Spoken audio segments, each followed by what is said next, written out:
For reference, I can't hear you. I don't know if that's intentional. I can hear you now.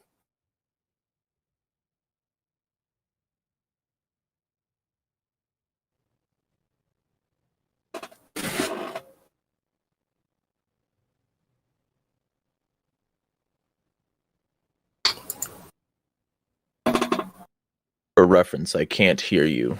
I don't know if that's intentional. Hello. I can hear you now. Can you hear me? Gotcha. There's a delay on the line or something, so.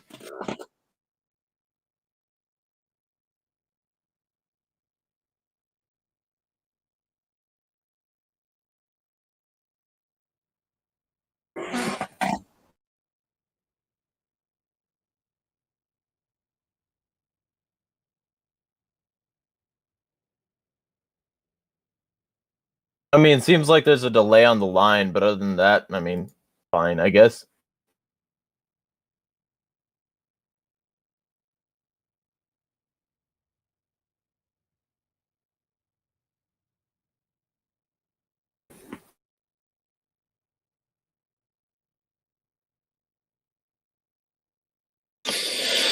Uh, I was relatively fascist in high school.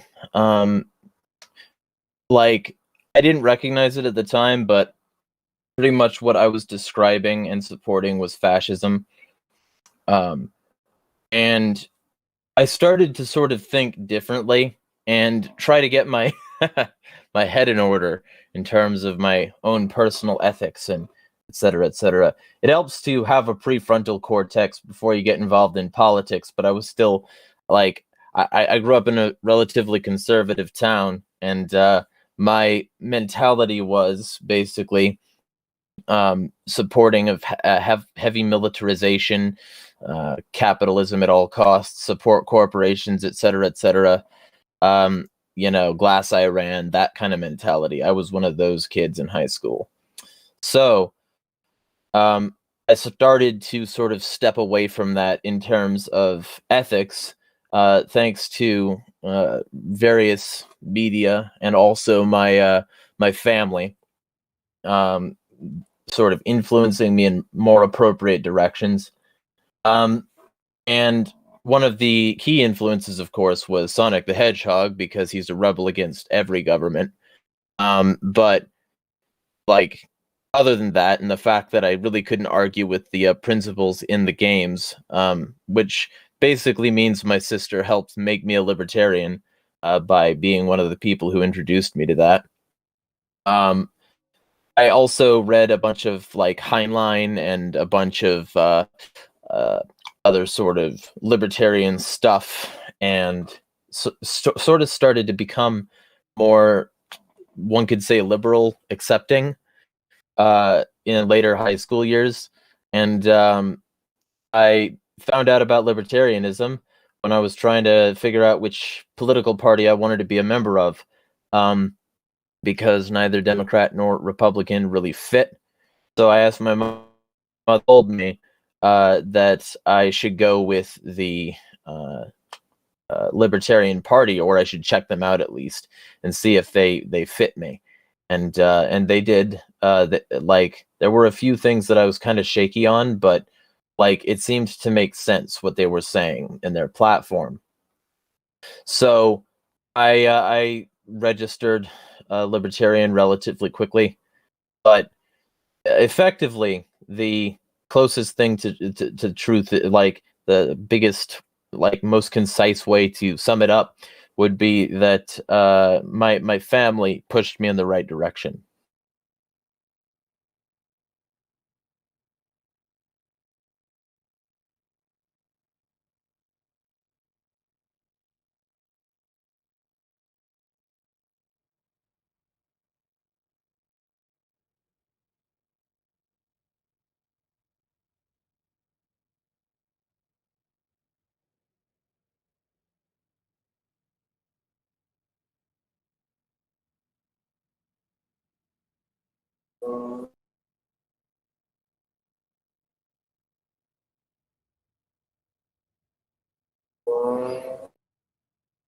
Well, it's unfortunate that they're the ones who brought you over, but at least maybe you can use them as a stepping stone to actual agorism. I would advise you to read the New Libertarian Manifesto if you haven't yet, and consider not being a minarchist anymore.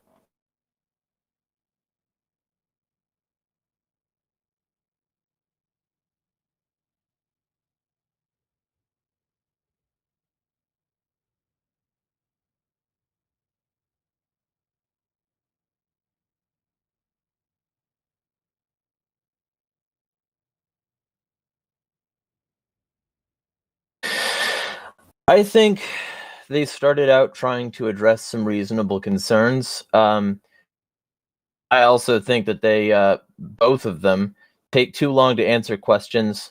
And they also don't really debate people when they say they debate people. Most of what they do is have arguments with people publicly on their own channels with their own rules and their own moderators. So I wouldn't really call it a debate at all. And I've heard them debate multiple times and have to listen to it after it's live, because then I can listen to it on 2 times. They have a tendency to droll on for an extended period of time, unnecessarily extended. And also they have a tendency to misunderstand the concepts that they discuss. But I think, like, at least in the beginning, their intentions were in a reasonable place. I think at this point they've allowed a long history of being questioned little to influence them in a negative direction, to put it in as civil a way as I think I can.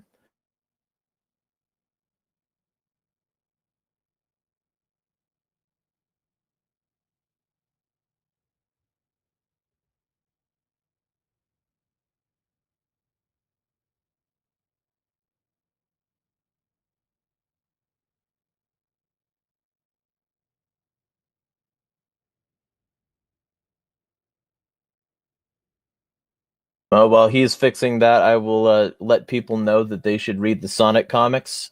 They are good libertarian literature, and also engage in the Sonic franchise, which is basically libertarian propaganda.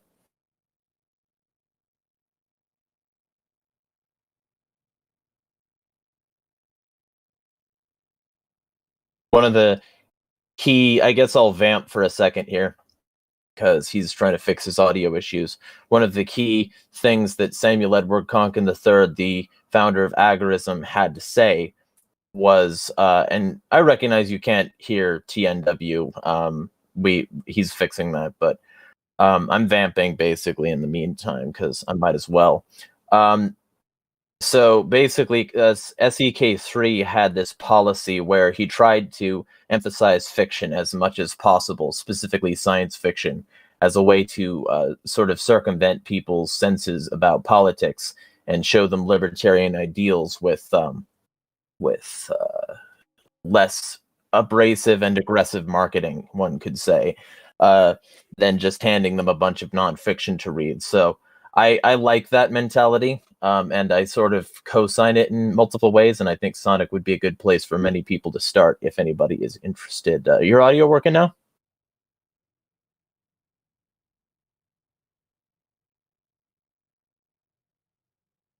Oh, I get, yeah. Yeah.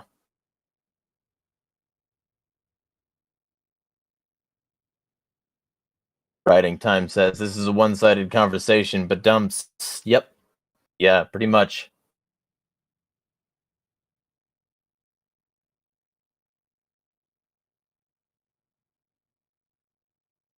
I'm gonna grab some water, I guess. Well, he figures that out.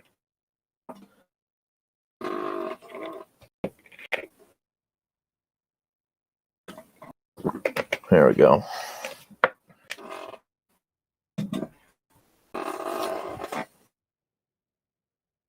Well, I mean, if there's still dead air, I might as well continue to say, if you want to hear more about agorism and agorist principles in general, feel free to check out agoristnexus.com. I write for that site. Also, feel free to check out the statelessfilm.com. Now everyone can hear me. Push the dot. statelessfilm.com, where you can see the documentary I'm about to be a writer on. Go ahead.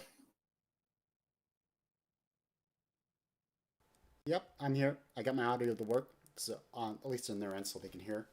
Can everyone hear me now? Yeah. All right. Yep, the thing is going up and down. Okay. So yeah, I can agree that Eastern Heretic don't really debate people like they used to. They kind of just stick to themselves and have these live streams where they discuss epistemology and all this other theoretical shit that just bores the heck out of me. But anyways, on to the next question. What do you think about the Libertarian Party in general? The what? The Oh, the Libertarian Party? Yeah, the Libertarian Party. Well, as somebody who is like definitely leans agorist, but I'm like basically the whole bottom strip. I'm a shapeshifter anarchist. I could be anyone that's down there. As long as you want 0% authority, I'll be there with you. But basically, the the Libertarian Party started off in a way that Konkin would describe as partyarchy. And the Libertarian Party itself has severe and like compromising flaws, not the least of which is the funding source. Many funding sources, but most of them from heavily conservative think tanks and organizations, very wealthy conservative interests. The Coctopus, as Konkin put it, has severe tentacles still stuck in the movement. And not only the party, but libertarian organizations are both trained to say, hey, Rand Paul, Amash, Massey, they're all great, and ignore actual libertarians in their own party. For instance, they went with Jeremy, not Spike, by the way. His name is Jeremy Cohen, and Joe Jorgensen, two people who most people have not heard of, when they could have gone with somebody like McAfee, who not only has principles, but is interesting to listen to.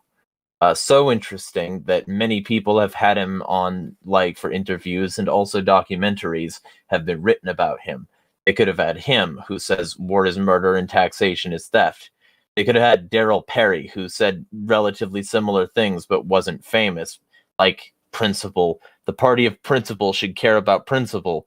They could have had any of the better choices. Hell, like Mark Feldman, I think his name was. He was very principled, but he also had a zeal for. And I'm probably not remembering the name correctly, but whatever. I'll look it up at some other point. He did this speech at the last Libertarian convention I can remember, which was like an homage to all sorts of libertarians, and it was very, very like moving to certain people. They could have had him. They didn't take anybody with principle. They don't give a shit about principle. And this is like, I think 2016 that I'm hearkening back to, because I barely paid attention to the last election cycle. I think the last election cycle itself was severely compromised, and also, like, the fact is, the Libertarian Party has had a poor stock of people to pick from for a significant period of time, and I dislike the direction that they've gone in multiple ways, not the least of which is cucking to conservatives even more. And even though Spike and Joe sort of pushed back against that, I think they didn't do a good enough job, and they weren't collected enough on their like message. They weren't on the same page in a lot of ways. And like, added that fact, the fact that there was a whole lot of misspent energy, and still is, like, what one of my new buddies, I guess, called called a bunch of libertarians out because they were doing nothing but arguing with obvious trolls recently, and he got a bunch of shit for it. And it's amusing that when people like try to get people in direction, they constantly get burned by a bunch of people who have nothing reasonable to say. Guy's name is Writing Time. You can find him on Twitter till they ban him again. But basically, the general gist of it is that for years, like close to a decade now, I've sort of been trying to push the Libertarian Party into a libertarian direction, which doesn't like get you a whole lot of friends, which is one of the reasons that the previous stream happened, because the people who we just discussed, Filthy and Esso, had a pedophile in their server for the longest time, and like my trying to get that pedophile out, and also a bunch of other pedophiles and their sympathizers, had a stirring impact on his calm, and caused him to send people after me, either directly or indirectly, to constantly talk shit, and also eventually made a rule in his server against talking about me at all. So I'm like Voldemort in there, except they still talk about me. Apparently, the rule is just a loose rule that isn't really a rule at all, and largely only amounts to a suggestion. So, the general vibe that I've gotten over the past several years is don't bring up anything we don't like about any of us, you know? Don't do that to us. You can do it to anyone else. You can do it to statists, but you can't do it to us. And this double standard bullshit is absolute trash. It's 100% garbage. But it's still a thing that people do. And I have no shortage of libertarians to consistently call out for supporting like either anything from tankyism and like overt like authoritarian leftism, or like fascism and Nazi tendencies. And it's extremely cringe and very bad. And I've been alone for a significant portion of these fights because people will rally around the people I'm after because I'm after them, because I'm the villain to so many people that people will align with other people just to spite me. And that's just like my personal stuff, but like the party itself is compromised by all the same stuff that I've been fighting. It's been compromised by like militarism. It's been compromised by overt fascism, by racism, by pedophilia, by so many things that would be very easy to sort of speak out against, move against, but people are very disinterested in doing so because that would require effort. So I'm not like a fan of the Libertarian Party, and one of the key things that I brought up when I brought up like a concern about this before is like straying away from the non-aggression principle, like basic libertarian principles. And many of the so-called libertarians that are running for the Libertarian Party don't even know what it is. Like fucking Gary Johnson saying it goes over his head, and like other people in the party actively speaking out against it, like fucking Austin Peterson and his stupid little anti-NAP screeds that he goes on. Like he once specifically told me that the non-aggression principle is an ANCAP suicide pact. So the Libertarian Party isn't sending their fucking best. And the reason they're not sending their best is because they're funded by people like the Koch brothers, as far back as both of them were alive, and now only one is alive, but still significant funding to the LP. And it's like that line from Immortal Techniques. I can't remember which song he said.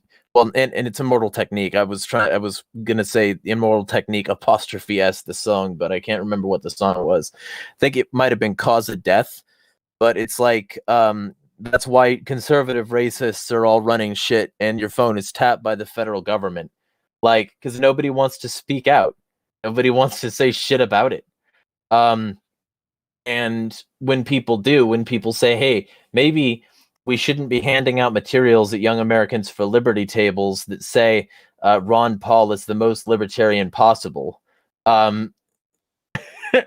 And maybe we shouldn't be only supporting rightist libertarian mentalities when the history of libertarianism goes back like 100 years more to when they were leftist. Maybe we shouldn't exclude people and then wonder why our numbers are like 3% of the vote on a good year. Like Gary Johnson beat Joe Jorgensen. Come on. Like, this woman is a Remax agent. She isn't a politician. But somehow the party decided to go with her because she matches their like inoffensive soccer mom vibe. You don't need inoffensive if you're going libertarian. You need offensive. You need fuck you, give me my liberty or give me death. Like Thomas Paine, a Republican, was infinitely more libertarian than a lot of quote libertarians these days who are milquetoast as hell and just want some mild reform. If you don't shoot for like the moon, you won't land anywhere in space. You'll stay very much grounded. You won't move.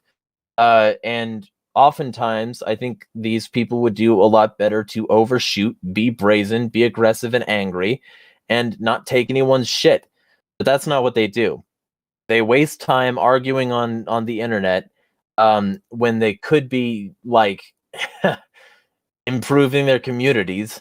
And because the party itself is compromised libertarian ethics to begin with, since libertarianism started out anarchist, it ends up with trying to satisfy partisan politicking rather than trying to be ethical and effective libertarians.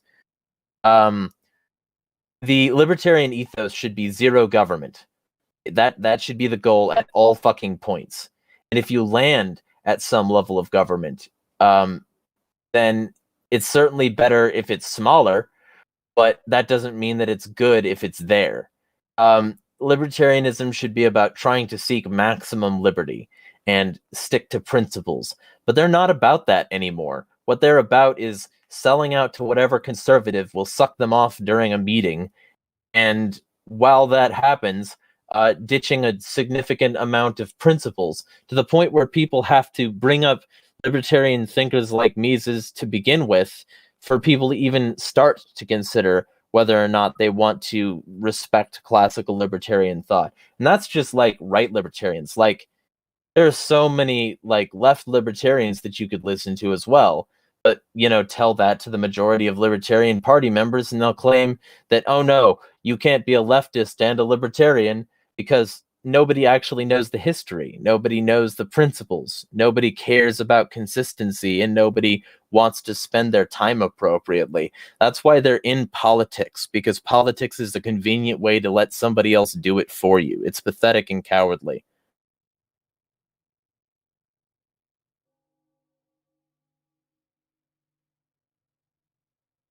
Okay, that was quite a lot, but yeah, that's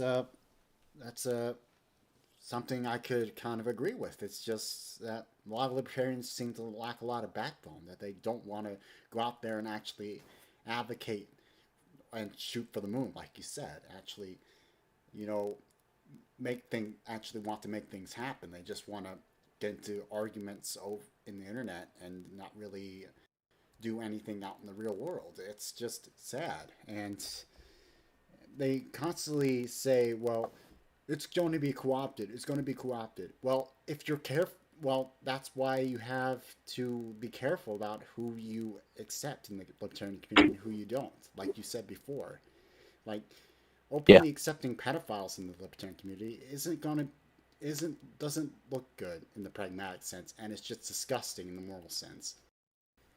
But yeah, well, and of course they only did in the case of the people I was discussing, they only did it to spite me. I think if that guy hadn't have been against me, they wouldn't have been against him, or they wouldn't have supported him. But like, there's so many other examples I could bring up. Although it usually gets fucking handled better too. Like, there was a guy named Sean Windingland, and he took this video of his kids, and or kid. I can't remember whether they were his kids or not. There were kids, but basically he took this video of them and got them to say that they agreed to sexual conduct. They were like 7 or 8 or something like that, and like got them to say that they consented so that he could spread this video to a group where this sort of like alternative lifestyle might have been accepted. Well, there was somebody in there, and I don't remember who, but like somebody in there saw the video and spread it around because that isn't gonna fucking fly. And like not too long later, he was basically expelled from libertarianism at whole, and not too long after that, he was in jail, prison, or whatever. That's how it should be handled. Or like I forget who he was, but he was running for office and talking about like, oh, kids can consent on his personal page, and the libertarians sort of like, we were like, no, that's not gonna fly, and they removed, but that was like on Facebook, you know. And I think Facebook libertarians, Twitter libertarians, all these different sects sort of have their like cliques, and they're not fully interested in working together. And there's not a lot of overlap, and ultimately I think that on Facebook action gets done, because on Twitter, whenever I expose a pedophile or whatever, I get nearly no traction on it. And when I tried to expose Riley to the members of Back Alley, I was immediately removed. So it's awful amusing that a lot of these people have their own little pocket of quote libertarianism, and they want to use it for this kind of shit rather than like being actively libertarianism. So that's my deal. Like I think a lot of people have like moral outrage when it's beneficial to them or when it works within their in-group. That's what I think. And ultimately, when it comes down to it, a lot of these people don't actually care about the subjects. Like when police brutality happens, they won't talk about it. When there's racism in the movement, they'll say it's fine because they didn't break the non-aggression principle. When there's pedophilia in the movement, they won't care because it's just liking things. And ignoring the way that looks to the outside community, and ignoring the obvious ideological and philosophical disasters that arise from accepting the basic tenets that are the platform for those sorts of things, is going to be the death of any liberty movement. And they don't even have to use police force to do it. You just have to have enough fucking morons who are willing to like go against the grain, man, and who don't actually care about reason or ethics. They're just there for themselves or for, you know, their clique. And like that's my deal. I want people to stand up for themselves and for libertarian principles if they're going to call themselves libertarian. That's what I want. Just stupid little things like that. Okay, so I can guess from what you're saying is that the NAP is. You're saying that the NAP is not sufficient for determining ethical behavior in a libertarian society? I would say that it's, you know, a good first tool. I wouldn't say like it's some magic bullet. Ultimately, when you're dealing with libertarian issues, libertarianism itself is a very complicated philosophy. And one of the tenets of libertarianism is liberty. Liberty coming from the same roots as, you know, the idea of liberty versus determinism and sort of free will and the state of humanity. Libertarianism itself didn't start out as a political movement. It started out as a philosophical statement that said people have free will, and life is not determinist and, you know, rigid and destined, predetermined, right? And then libertarianism eventually became a political movement of people who were trying to be like less determinist in terms of politics. Maybe it shouldn't be this way. Maybe the social order should be questioned. But it still had its like sort of roving undercurrent of free willism. And in terms of that free will, it comes from the acceptance of humanity, and the idea, for instance, racism, that humans aren't on equal footing by default because of their race, or sexism because of their sex, etc., is anti-libertarian because it's genetically determinist. And it says you have no control, you have the genetic lottery, and whatever genes you get determine your intelligence, your ethics, and because of that sort of thing, I'm going to choose whether or not to associate with you based on some phenotypical characteristics that I made up. Because race is a social construct too, and sex, they're now found to be like, and this is like science, right? They're now found to be at least 6 genders, and that's like studying chromosomes. It's not like studying like gender studies. It's like actual medical science here. So if you don't accept the basic fundamental tenet that humans have free will and that you can't determine somebody's human value by phenotypical presentation, then you can't really say that you support liberty as a concept, much less a philosophy built around it.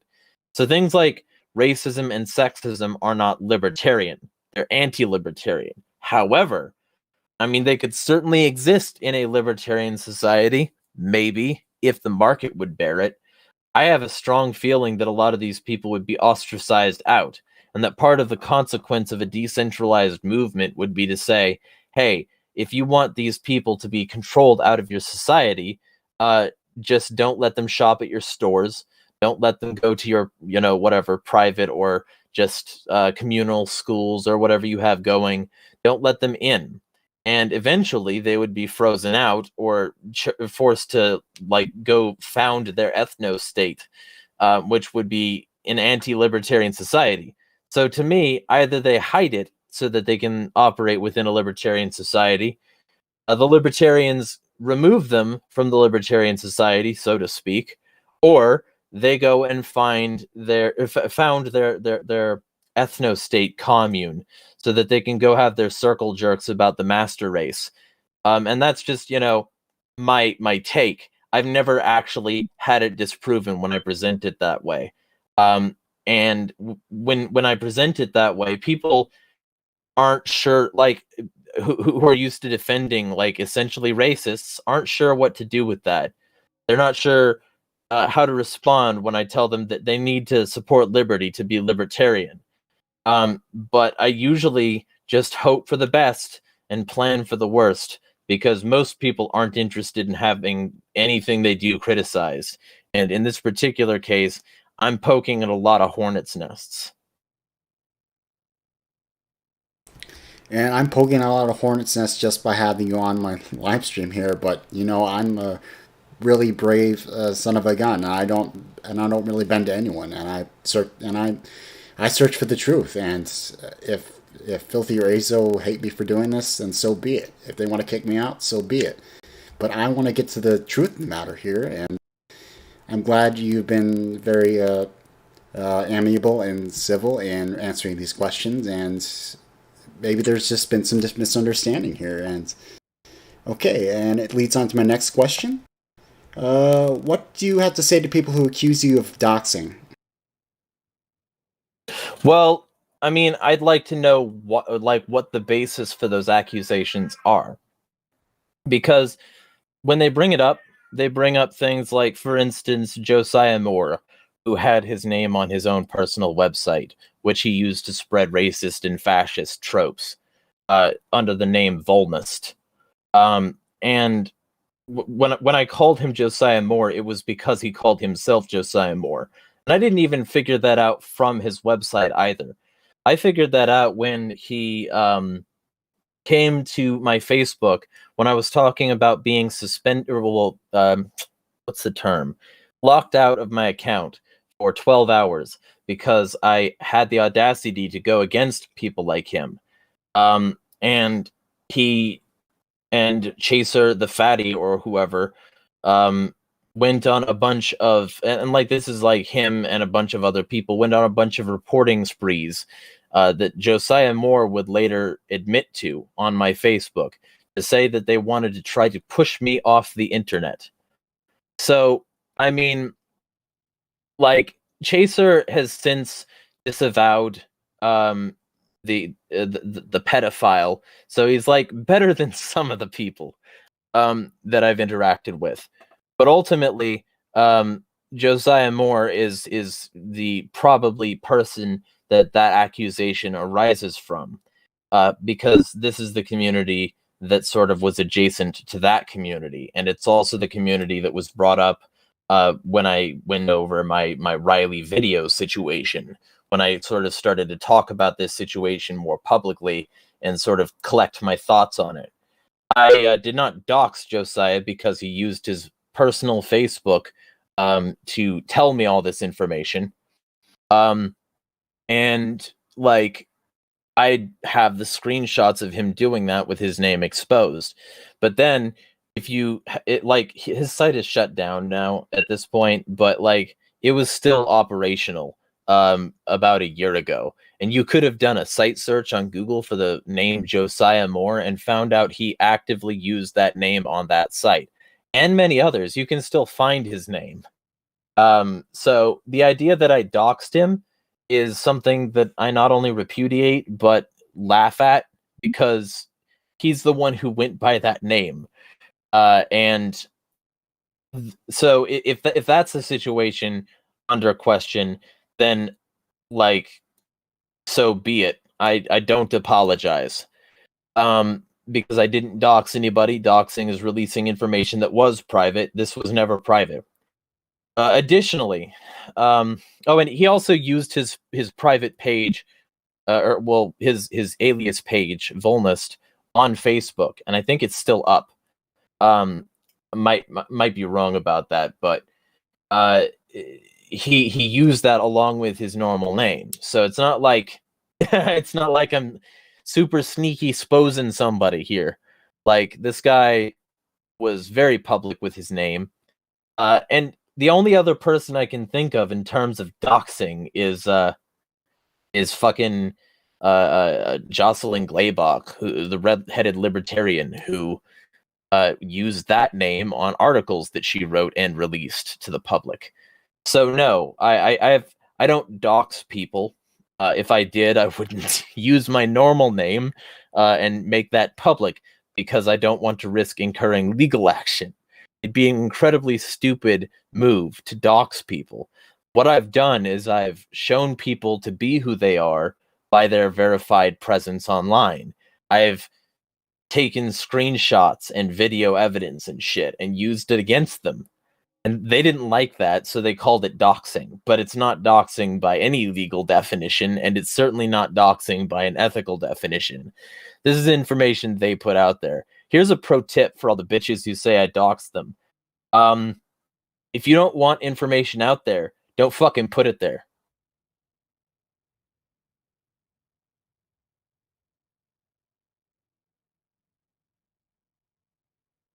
Okay, that's pretty understandable in that people should be really extra careful about what they put online, because it can and will be used against them. And yeah, your definition about doxing was spot on. It's solely private information, but if it's information dealing with what you post publicly, whether it be a video on social media, then yeah, a person has every right to repost that and point at saying, "Hey, look at this guy. Look at what he posted. Isn't he a disgusting pedo or whatever you're saying?" Well, in this case, Volnest was a fascist, and the redheaded libertarian was behaving like a neocon. So I talked about the outlet she writes for. So she didn't like that too much, and she accused me of being the source of the lies or the drama or something like that. And sent her simp army after me for like months, and some of them are still upset about it. But like, and I just wanted to cut in and say, like, I did forget to say, just because I feel like I have to, this is one of the many reasons that kids shouldn't be using social media. This guy was 17 when like he started to interact with me, and he graduated high school the year the year I was accused of doxing. And I know that because I've seen his graduation pictures. They were on his Facebook he used to publicly admit to fucking the bullshit. So, like, this the real moral of the story is these people weren't very smart, and they put information out there that they didn't want to be out there. That's the real shit in that regard.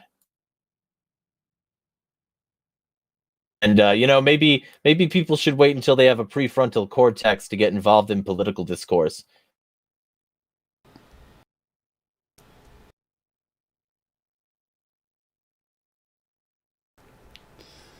Oh, all right, and okay, just to wrap everything up. I'm sorry if this is going to be a shorter stream. I prepared so many other notes, but it seemed like you answered a whole lot of my questions in your speech there. So my closing question would have to be: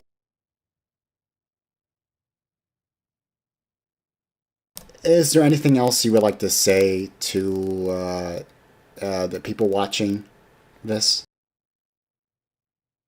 I mean, I guess the primary thing would be I don't give a fuck if I'm a villain in your eyes. I never have, and I never will. My reputation is shit, and I don't care to improve it by selling out. So if you don't like what I have to say but can't disprove it, eat shit. I will fight you too.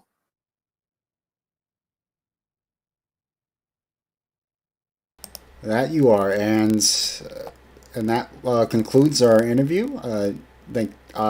Thanks for being on, Jeremiah Harding, and uh, just I wish your channel the best of luck, and all the people. I thank you for watching, and I'm sorry if this is the shortest stream than usual. I had a short list of questions, but Jeremiah Harding kind of answered a lot of those questions already. So we're going to close this out, and